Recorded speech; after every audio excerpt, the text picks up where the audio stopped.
এক সময় যে কলা গাছকে আমরা শুধু আবর্জনা হিসেবেই দেখতাম, যেটা কাটার পর ফেলে দেওয়া হতো অথবা গরু ছাগলের খাবার ছাড়া আর কোনো মূল্যই ছিল না, আজ সেই কলা গাছই উন্নত বিশ্বের ফ্যাক্টরিগুলোর মিলিয়ন ডলারের কাঁচামাল।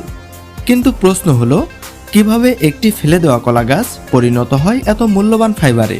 চলুন জেনে নেওয়া যাক এই অবিশ্বাস্য যাত্রার গল্প।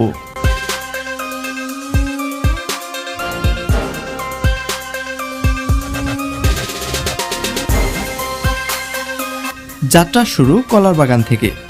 কলার ফল সংগ্রহের পর গাছটি কেটে ফেলা হয়, কিন্তু এখানেই শুরু হয় আসল কাজ। গাছ কাটার পর প্রায় 24 ঘন্টার মধ্যেই কলা গাছের কাণ্ডগুলোকে ফ্যাক্টরিতে পৌঁছে দিতে হয়, কারণ একবার যদি গাছ মাটিতে পচন ধরে যায় তাহলে ভেতরের মূল্যবান ফাইবার পুরোপুরি নষ্ট হয়ে যায়। ফ্যাক্টরিতে এনে কলা গাছের কাণ্ডগুলোকে লম্বালম্বি করে কাটা হয়, এরপর এগুলোকে পাঠানো হয় ডেকোটিকেশন ধাপে। এই ধাপে এক বিশেষ ধরনের মেশিনের ভেতর দিয়ে কলার ফালিগুলোকে চালানো হয়। মেশিনের ভেতরে থাকা ধারালো ব্লেড গাছের নরম অংশগুলোকে পিষে বের করে দেয়, আর ভেতর থেকে বেরিয়ে আসে সাদা, লম্বা, মসৃণ ও অত্যন্ত মজবুত ফাইবার। দেখতে অনেকটা পাটের মতো হলেও এই ফাইবার আরও বেশি শক্ত, টেকসই ও পরিবেশ বান্ধব। যেই কাজ আগে হাতে করতে দিনের পর দিন লেগে যেত, আজ আধুনিক মেশিন কয়েক মিনিটেই করে ফেলছে।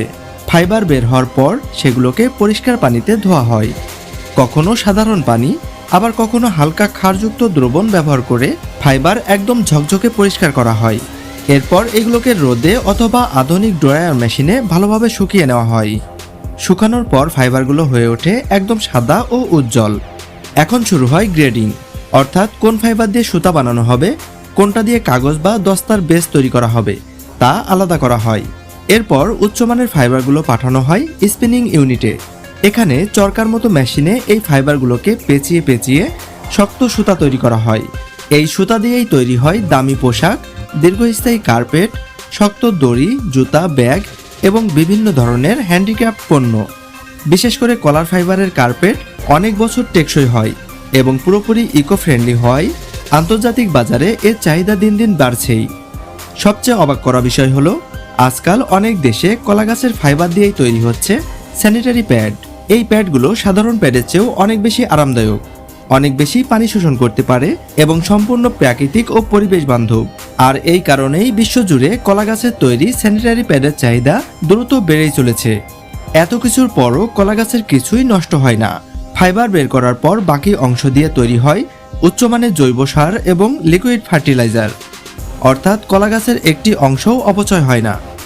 যে কলা গাছকে আমরা একসময় ফেলনা ভাবতাম, আজ সেই কলা গাছই ব্যবসা, পরিবেশ ও টেকসই ভবিষ্যতের এক অসাধারণ উদাহরণ।